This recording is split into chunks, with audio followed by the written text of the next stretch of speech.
Apart from that कि आपका ताल्लुक जो है वो पीटीआई से नहीं है, लेकिन मैं आपकी राय जानना चाहूँगी कि आप पीटीआई की पॉलिटिक्स का फ्यूचर क्या देख रही हैं? 9 मई का इशू बनाकर जिस तरह लोगों को और खवातीन के साथ जिस तरह पामाली की गई है, जिस तरह खवातीन के साथ सलूक किया गया है, वो तो तारीख में आज तक हमने कहीं नहीं देखा।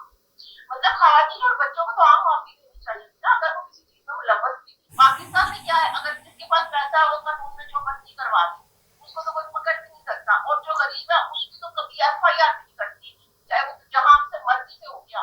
बिस्मिल्लाहिर्रहमानिर्रहीम, अस्सलाम वालेकुम। मेरा नाम आयशा चौधरी है और मेरा सियासी लोग चैनल पर मैं आपकी खिदमत में हाजिर हूँ। और आज हमारी जो गेस्ट हैं उनका नाम सुमेरा साही है। अस्सलाम वालेकुम ma'am and welcome to the show. Thank you very much. जी, हमारे साथ जो है को होस्ट के तौर पर जो है वो रेहाम जो है हमारा साथ देंगी। तो मैं सबसे पहले सवालात का सिलसिला शुरू करती हूँ। सबसे पहले मैम आप बताएं कि किसानों की जो सूरत हाल है, एक पाकिस्तान आपको मालूम है एक ज़रूरी मुल्क है और ज़राअत में ही हमारा अगर ये हाल है तो बाकी सब चीज़ें हम कैसे काउंटर करेंगे, तो इस हवाले से आप कुछ बताएं। जी, मैं ये कहना चाहती हूँ कि जिस तरह किसानों के साथ ज्यादती हो रही है और जिस तरह उनकी पामाली हो रही है, उनके एहतजाज का हक नहीं दिया जा रहा, वो बहुत अफसोसनाक है। हमारी मीशत का 90% ज़राअत के ऊपर हम ये पढ़ते आए हैं मुताला पाकिस्तान में, लेकिन जिस तरह से किसान के साथ वो, आपको पता है किसान किस तरह अपनी फसल उगाता है, कितनी मेहनत करता है और किस कदर गरीबी उसके घर में होती है कि वो अपनी फसल की तरफ देख रहा होता है, कब उसकी फसल कटेगी, उसके बाद पैसे आएंगे। और किस तरह गंदम का रेट कितना कम किया गया, 3200 रुपया निकाला गया, जिससे किसान का खर्चा भी पूरा नहीं आता। तो आप बताइए ऐसे इलाकों में अपने घर कैसे चलाएगा, गुजरात छोड़ देगा, वो क्या किधर जाएगा? गुजरात तो मेरा ख्याल हमारे मुल्क से खत्म हो जाएगी। जिस तरह यहाँ पे कानूनी बन रही है तो खेल तो वैसे ही खत्म हो जाएंगे। और जो हाल किसानों के साथ किया गया है इस हुकूमत में, तो मेरा नहीं ख्याल कोई किसान रह जाएगा जो ज़राअत के ऊपर फोकस करेगा या ज़राअत करेगा। और फिर सबसे बड़ी बात, उनको पकड़ा जा रहा है, उनके एहतजाज का हक नहीं दिया जा रहा। ये मैं वज़ीर आला साहिबा से पूछूंगी कि आप कैसी माँ कहती है ना कि मैं औरत है, वो माँ है, माँ की तरह जिसको चलाएगी सूबे को, वो कैसी माँ है जो अपनी धरती को, लोगों को इतना तंग कर रही है या उनका उनका हक नहीं दे रही, सिर्फ अपने आटा सस्ता करने के लिए वो किसानों का उनका ये। मैं पर्सनली हम लोग भी किसान है तो मैं किसानों को जानती हूँ, मेरे रास्ते में भी है। उनका खर्चा तक नहीं पूरा हो रहा जो गन्ना का रेट दिया जाए। किसान कहाँ जाए, वो किधर जाके गन्ना बेचे? अगर इस तरह यही होगा ना, सारी गन्ना एक्सपोर्ट हो जाएगी। हक नहीं देंगे तो क्या करेंगे किसान, किधर जाएंगे बताएं? इस कदर उनके घर गरीबी होती है, किसान के घर में क्या आप सोच नहीं सकती हो किस तरह अपनी फसल उगाता है, उधार उधार चलती है। और जब उसे कहता है जब मेरी फसल चलेगी तब भी मैं उधार के पैसे वापस करूंगा। फिर ना यहाँ पे गुजरात का अच्छा निजाम है, ना यहाँ पे गुजरात के अच्छे खर्चे किए जाते हैं। और अगर वो अपनी मेहनत इतना कुछ करके यहाँ तक पहुंचते तो फिर उनको अच्छा रेट भी नहीं दिया जाता। कैसा बोल रहे यहाँ पे ना कोई इंसाफ है, ना कोई अदल है, गरीब और आम आदमी किधर जाए? बिल्कुल सुमेरा, बिल्कुल आप सही कह रही हैं। हम आपसे एग्री भी करते हैं। पाकिस्तान की वैसी एक डिफ़ॉल्टिंग इकॉनमी है। अपार्ट फ्रॉम दैट कि आपका ताल्लुक जो है वो पीटीआई से नहीं है, लेकिन मैं आपकी राय जानना चाहूँगी कि आप पीटीआई की पॉलिटिक्स का फ्यूचर क्या देख रही हैं? क्योंकि 9 मई का दिन भी करीब आ रहा है। आपको क्या लगता है उस दिन क्या तासुरात होंगे लोगों के? 9 मई का इशू बनाकर जिस तरह लोगों को और खवातीन के साथ जिस तरह पामाली की गई है, जिस तरह खवातीन के साथ सलूक किया गया है, वो तो तारीख में आज तक हमने कहीं नहीं देखा। मतलब खवातीन और बच्चों को तो आम माफी देनी चाहिए थी ना, अगर वो किसी चीज में मुलव्वस भी थी। अब आप सनम जवेद को ले लें, उनको ले लें, वो मियाँ वाली में कैसे एक ही टाइम में वो मियाँ वाली सरगोजा खाने वाले कैसे पहुंच गई है जहाँ जहाँ पे उनके पर्चे हो रहे हैं। फिर उनको उठाया गया, फिर उनका जिस्मानी रिमांड लिया गया। एक ऐसा मुल्क है यहाँ पे खवातीन की इज्जत कोई चीज रह ही नहीं गई। ये मुल्क रहने के काबिल ही नहीं रह गया। आप देखिए लोग यहाँ पे छोड़ छोड़ के जा रहे हैं, क्यों? यहाँ पे कानून नहीं है, यहाँ पे कानून को कोई वो ही नहीं होती इधर। तो क्या करे इंसान, काम इंसान किसी तरह एक वो पता नहीं किसी तरह इशू बनाया गया 9 मई का, और इस तरह लोगों को उठाया गया कि मेरे अपने भी जानने वाले जो अभी तक बाहर नहीं आ सके, और वो सिर्फ पीटीआई के वर्कर में को बाद में उठाया गया है। उन्होंने पूरी पूरी लिस्टें देखी है, कौन सा कितना पीटीआई का वर्कर है, उसको उसके घर से उठाया गया, उसके घर वालों को उठाया गया, और अभी तक ये नहीं पता चला वो है किधर।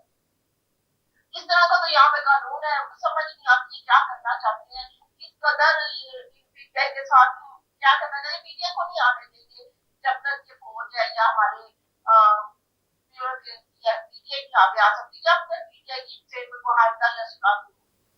जी, बिल्कुल सही कह रही हैं। सुमेरा साहिबा, आप मुझे ये बताएँ कि पूरी दुनिया में जैसा पाकिस्तान में भी जो है मुसलमानों का क्या हाल हो रहा है या कैसा वो चल रहा है, मतलब हम लोग एक पुरअमन मुल्क में रहते हुए भी हम अपने मुल्क की कदर नहीं कर पा रहे। लेकिन पूरी दुनिया में आप देख लें तो मुसलमान किस तरह जो है मुश्किलात का शिकार है। यहाँ तक कि अक़वाम मुत्तहिदा जो है वो अब ये कहने पे मजबूर है कि जो फ़लस्तीन में जो हाल हो चुका है, 15 अगले 15 सालों तक वो अपना मलबा भी नहीं साफ कर सकते और उनको जो जानी और माली नुकसान हुआ है वो अगर 15 सालों तक भी वो जो है वो रिकवर नहीं कर सकता। तो इस हवाले से आप क्या कहेंगी? तो इसमें भी हम मैं ये कहूंगी कि जो हम मुसलमान है, हम एक मुर्दा मुसलमान है, जो हमारी अच्छी चीजें जो अच्छे इखलाक जो हमारे दिमाग चली गई है।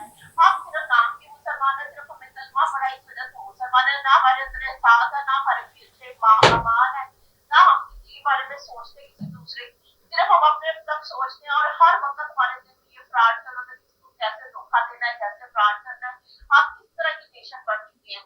तो कोई भी जितने भी मुसलमान है ना वो एक भी हो सके, नहीं तो कितने ज्यादा 56 कंट्रीज है मुस्लिम, लेकिन उन्होंने एक होके ना तो फलस्तीन का साथ दिया ना उसके लिए स्टैंड दिया, सिर्फ स्टैंड ही नहीं बहुत तक नहीं किया कि एक कोई ऐसे किसको कंडेम करे, वो कंडेम तक नहीं किया। इस तरह का तो हम मुसलमान है, हमारे अंदर तो बिल्कुल एक मुर्दा दिल हो चुकी है, हमें तो सिर्फ अपनी बढ़िया बहनी है, कोई मरता कोई मर जाए, कोई पूरा खत्म हो जाए तो हो जाए। कोई एक ईरान ने थोड़ी सी गैरत दिखाई थी तो उसको भी इतनी बातें मुसलमानों ने की है कि उसने क्यों उनका साथ दिया है। चलो जैसा भी किया उसने साथ तो किया ना उनका, लेकिन बाकी सब तो मैं कहती हूँ सबके दिल मुर्दा हो चुके हैं, कोई भी मुसलमान कहलाने के लायक नहीं है। आपको पता मगरब ने क्यों इतनी तरक्की की है, क्योंकि वो सारी मुस्लिम की तालीमात ले गया है। वहां पे आप जाकर देखिए वहां पर जैसा सिस्टम है, जैसा निजाम है, वो सब हमारे नबी पाक सल्लल्लाहु अलैहि वसल्लम ने हमें बताया था ऐसे करें, इसीलिए तो उनकी तरक्की, हमने वो सब चीजें छोड़ दी हैं और हम सिर्फ मगरब के पीछे चल पड़े हैं। मगरब के पीछे चलना, सिस्टम तो देख रहा उनका सिस्टम कैसा है, कानून में हर एक बराबर है, हर किसी को, कोई ये नहीं है कि इसकी फलाह और किस्म का या अमीर है या गरीब है तो उसके साथ स्पेशल सलूक होगा। पाकिस्तान में क्या है, अगर जिसके पास पैसा है वो कानून में जो मर्जी करवा दे, उसको तो कोई पकड़ भी नहीं सकता, और जो गरीब है उसकी तो कभी FIR भी नहीं करती, चाहे वो जहां से मर्जी से हो गया।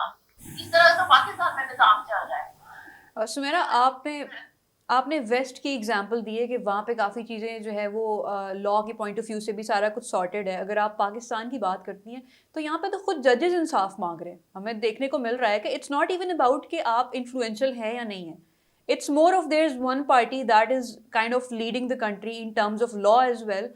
तो यहाँ तो जजेस अभी अपने लिए इंसाफ मांग रहे हैं। तो इस पर आपकी क्या राय है? आपको क्या लगता है कि ये कंट्री कितना आगे जा सकता है? मुझे तो लगता है ये और 14 साल पीछे जा रहा है आगे जाने की बजाय, जैसे यहाँ पे वाकई जदीद की जो बातें सामने आई उनके घरों में फिट होके हमने लगे हैं, इतनी अजीब गरीब बातों के बेडरूम पे कैमरे लगे हुए हैं, और ये कौन कौन के निजाम चला रहा है, ये कहाँ पे किसी की प्राइवेसी नहीं है पाकिस्तान में। तो जज तो करते हैं, कई जज ने इस वजह से इस्तीफा दिया है कि वो कह रहे हैं हम इतना ज्यादा बर्डन बर्दाश्त करें, हम पे इतना प्रेशर है, हम प्रेशर की वजह से सही मतलब कोई इंसाफ का कर ही नहीं सकते, कोई अदल नहीं हम कर सकते, हमने इतना प्रेशर है, हमें प्रेशराइज किया जाता है। उन्होंने तो कई तो ओपन कहा है कि हमारे ISI और आर्मी की तरफ से इतना प्रेशर है कि हम किसी भी केस के ऊपर अपनी मर्जी से राय नहीं दे सकते। यानी इतना तो वो प्रेशर है कि यहाँ पे मैं तो पहले कह रही, यहाँ पे कानून ही तो है नहीं पाकिस्तान, तभी तो इस कदर बुरे हालात हो चुके हैं, जिसका जो दिल चाहता वो कर सकता है। यहाँ पर डेमोक्रेटिक भी कैसे है आप बताएं। अब ये जो इलेक्शन हुआ है, जिस तरह PTI को वोट पड़ा है, तो रात जिस तरह उसको सारे इलेक्शन का रिजल्ट बदला गया, वो क्या चीज है? डेमोक्रेसी तो नहीं है। ये तो एक कुछ लोग हैं वो इस मुल्क को चला रहे हैं, उनके दिमाग में जो आ रहा है वो वैसे करके बंदे को लाना चाह रहे हैं, उसको लेके जा रहे हैं। वहां की राय तो कोई मानी नहीं रखती। अगर वहां की राय से वोटों का गिनती हुई होती है, रिजल्ट आए होते तो आज कोई और होता उनका।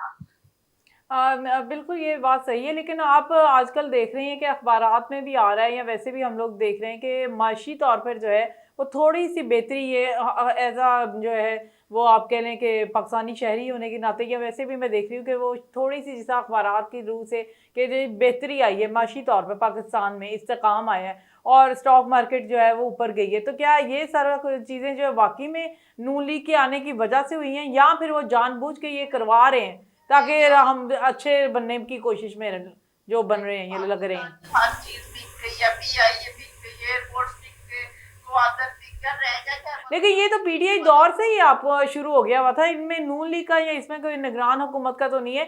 ये तो पीटीआई दौर से हम सुनने लगे थे कि ये सारी चीज़ें जो है गिरवी रखी जाएंगी, तो आईएमएफ जो है फिर हमें जो है, जाहिर बात है गिव एंड टेक का मामला होता है, आप कुछ देंगे तो कुछ वो ले सकते हैं ना। तो अब आप मतलब ये फिर इस हुकूमत पर क्यों डाल रहे हैं हम लोग? नहीं, इस हुकूमत पे इसलिए डाल रहे हैं ना, देखें मेरी बात सुने, कहाँ से मईशत ठीक हो गई है। एक आम मिडिल क्लास बंदे से, आप पुअर को तो छोड़े, मिडिल क्लास बंदे का जीना जितना मुश्किल हो गया इस कदर महंगाई में, तो कहाँ से ये मईशत ठीक हो गई है, कहाँ से रोजगार बढ़ गए यहाँ पे पाकिस्तान में, कुछ नई फैक्ट्रियां लगी है, लोगों को रोजगार मिल रहा है, जॉब मिल रही है, क्या हो रहा है बताएं? कुछ ऐसी पॉजिटिव चीज सामने आई है, यही सुनने में आ रहा है, ये भी क्या, वो भी रख दिया, ये हो गया, वो गया, कुछ भी ऐसे चीजें नहीं आ रही जब इंसान को नौकरी मिली या गवर्नमेंट जॉब खोल दी है या वहां पर जॉब मिलेगी, कुछ ऐसी चीजें तो आपके सामने नहीं आ रही। कितना आप कह रही है मईशत मजबूत हो गई है इस दफा?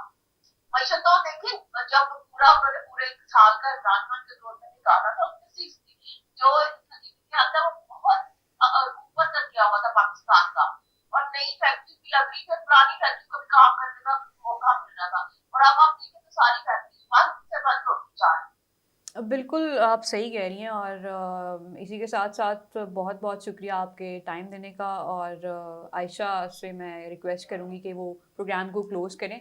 और जी नाजरीन, आपने सुमेरा साही साहिबा की जो है गुफ्तगू मुलाहिज़ा फरमाई, और उम्मीद करते हैं कि आपको हमारा ये प्रोग्राम जो है बहुत पसंद आया होगा। हमारी वीडियोस को शेयर करें, लाइक करें, और हमारे चैनल को सब्सक्राइब करना मत भूलिएगा। शुक्रिया और अल्लाह हाफिज़। अल्लाह हाफ़िज़।